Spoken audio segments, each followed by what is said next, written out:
बिस्मिल्लाहिर्रहमानिर्रहीम। आज का हमारा टॉपिक है इंटीग्रेशन। हम आज इस्तेमाल करेंगे, जो टॉपिक कवर करेंगे वो यूज़ और रिडक्शन फार्मूला। आज डेट है 14 अगस्त 2020 यानी independence day of Pakistan. Video number है IT010E-1। ठीक है, बिफोर स्टार्टिंग द लेक्चर कुछ फार्मूले हैं जो हमें पता होने चाहिए। एक तो ये फार्मूले, तो ये फार्मूले हम कहाँ यूज़ करेंगे कि किसी भी चीज़ को सॉल्व करने के लिए कोई ना कोई फॉर्मूलेशन ज़रूरी होती है। तो एक सॉल्व एग्जांपल देखते हैं, फिर ये फार्मूले नोट कर लें, इनकी एप्लीकेशन देखते हैं।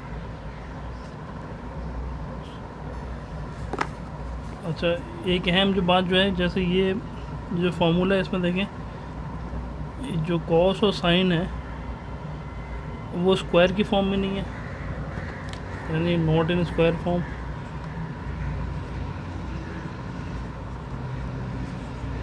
और दूसरी जो है वो साइन 2x या साइन 3x कॉस 4x की फॉर्म में। साइन और कॉस दोनों हैं। ये जो है ये b है, और इसके साथ अगर कोई वेरिएबल x होगा, जो भी है उसकी पावर जो होगी वो m होगी। तो एक सॉल्व एग्जांपल देखते हैं ताकि कॉन्सेप्ट मज़ीद क्लैरिफाई हो जाए। अच्छा, हमारे पास सवाल ये है x sin स्क्वायर x। इसका एक तरीक़ा तो ये है कि इसको इंटीग्रेशन में पार्ट से किया जाए, या दूसरा तरीक़ाकार ये है कि इसको रिडक्शन फार्मूले के ज़रिए डायरेक्टली सॉल्व किया जाए। रिडक्शन फार्मूले में सॉल्व करने का फ़ायदा ये है कि आपको स्टेप्स कम लगते हैं, आंसर जल्दी निकल जाता है, मगर उसमें एक डिसएडवांटेज ये है कि आपको फार्मूला में मिस्टेक नहीं होनी चाहिए। खैर, हम सॉल्व करते हैं। हमें पता है कि साइन स्क्वायर एक्स, अभी हमने फार्मूला देखा था ये वाले हाफ एंगल फार्मूले से कहते हैं। ये हो जाएगा 1 माइनस cos 2x अपॉन 2। ये हमने इसलिए यूज़ किया ताकि रिडक्शन फार्मूले की जो बेसिक क्राइटेरिया है 2x 3x 4x bx की फॉर्म में, वो हमें मिल जाए, उस फॉर्म में हमें आ जाए। तो ये हमारा इंटीग्रल बन जाएगा x 1 minus cos 2x upon 2 dx। 1 upon 2 constant, ये पूरा बाहर आ गया। ये हो जाएगा x minus x cos 2x dx। ये हो जाएगा 1 upon 2 x dx minus 1 upon 2 x cos 2x dx। अच्छा, ये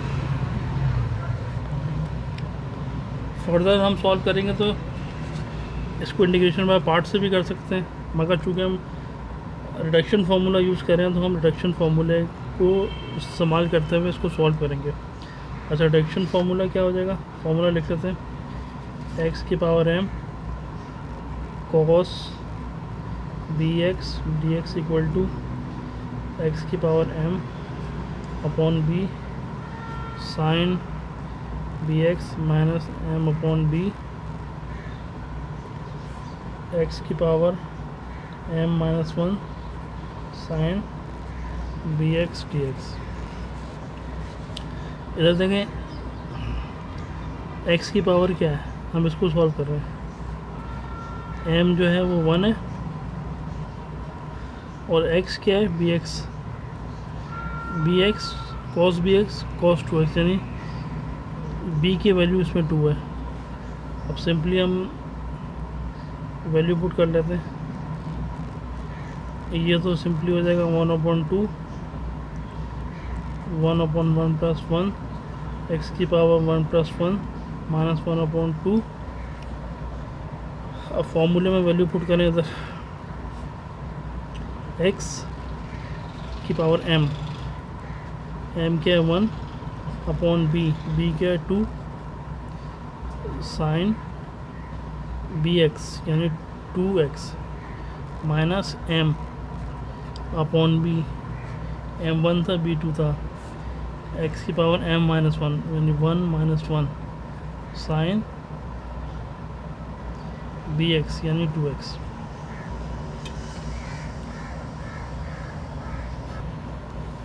तो ये हो जाएगा, इसको मैं आगे लेके आ रहा हूँ। तो ये हो जाएगा 1/2 into 1/2 x square minus 1/2 x upon 2 sine 2x minus 1/2 integral x की पावर 0 साइन 2x dx। यही चीज़ है as it is, simply dx में लगाना भूल गया था, देख लें। तो ये हो जाएगा 1/4 एक्स स्क्वायर, ये हो जाएगा minus into minus minus x upon 4 sine 2x minus into minus plus 1/4, किसी भी चीज़ की पावर 0 होती है वो 1 होता है, तो ये हो जाएगा साइन 2x dx। अच्छा अब देखो ये सॉल्व हो गया इंटीग्रल, ये सॉल्व हो गया, अब सिर्फ हमारा ये बचा है ना, इसको सॉल्व करते हैं। अब हमारे पास फॉर्मूला है sine a x plus b equal to 1/a cos a x plus b. इधर देखें ये इस फॉर्म से थोड़ा डिफरेंट हो, इसको इस फॉर्म में ऐसे कैसे कर सकते हैं हम कि साइन 2x प्लस 0 है ये।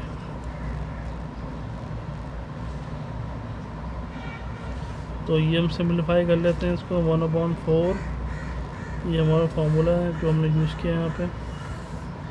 ये हो जाएगा 1/4 x square minus x upon 4 sine 2x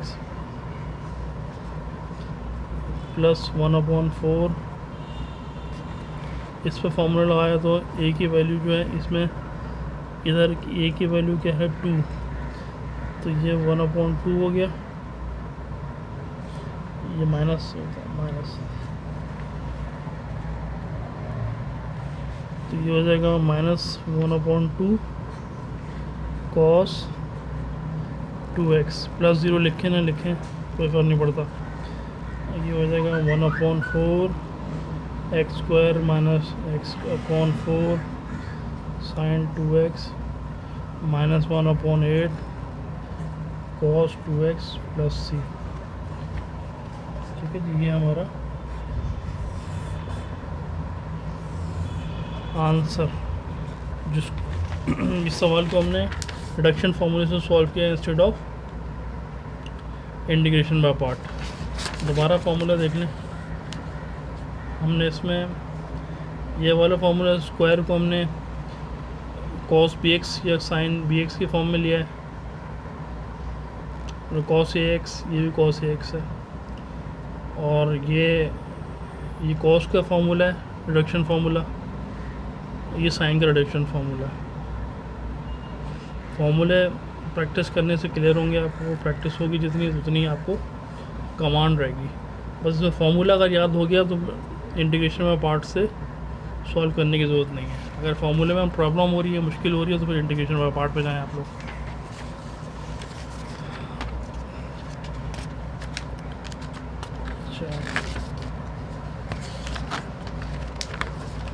अच्छा ये एक सवाल है, सॉल्व एग्जाम्पल है।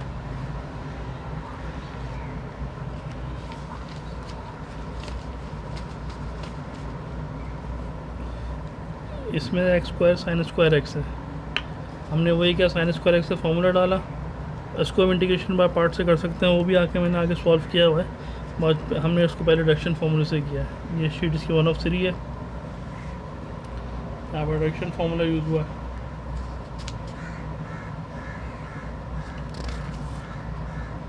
इसका पेज 2 है, इससे पहले कॉस की एप्लीकेशन आई थी इस पर, यहाँ पे चूँकि साइन आ गया, यहाँ पे साइन की एप्लीकेशन आ गई।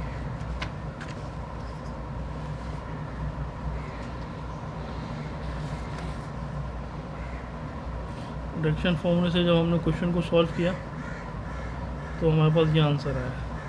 अब देखें इंटीग्रेशन बाय पार्ट में अगर यहाँ पे एक्स क्यूब हो जाएगा तो 3 मरतबा इंटीग्रेशन बाय पार्ट आपको करनी पड़ेगी।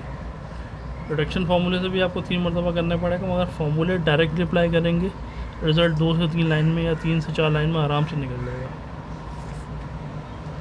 इसका आंसर है। अच्छा, इसी सवाल को इंटीग्रेशन बाय पार्ट से सॉल्व किया। इंटीग्रेशन बाय पार्ट हम ऑलरेडी कर चुके हैं, सारी चीज़ें हैं, इसको आपके रेफरेंस के लिए यहाँ पे सॉल्व कर दिया इसको। इंटीग्रेशन बाय पार्ट से जितने हमने सवाल किए थे वो सारे आप रिडक्शन फार्मूले से, जिसमें साइन स्क्वायर एक्स आ रहा है या कॉस स्क्वायर एक्स आ रहा है, उसको आप उसको भी एज अ प्रैक्टिस क्वेश्चन बना के कर सकते हैं।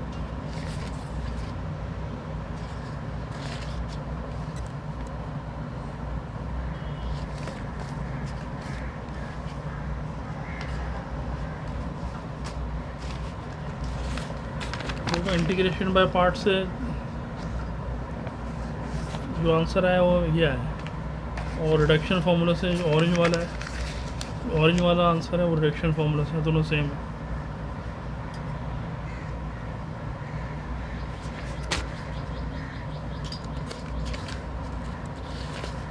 तो ये प्रैक्टिस क्वेश्चंस हैं, इसको नोट कर लें।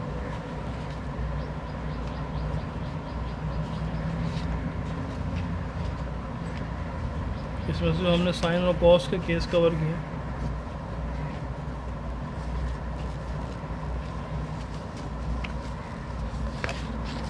अच्छा, with this we reach to the end of the lecture. Thanks for viewing. Please subscribe us and continue your learning.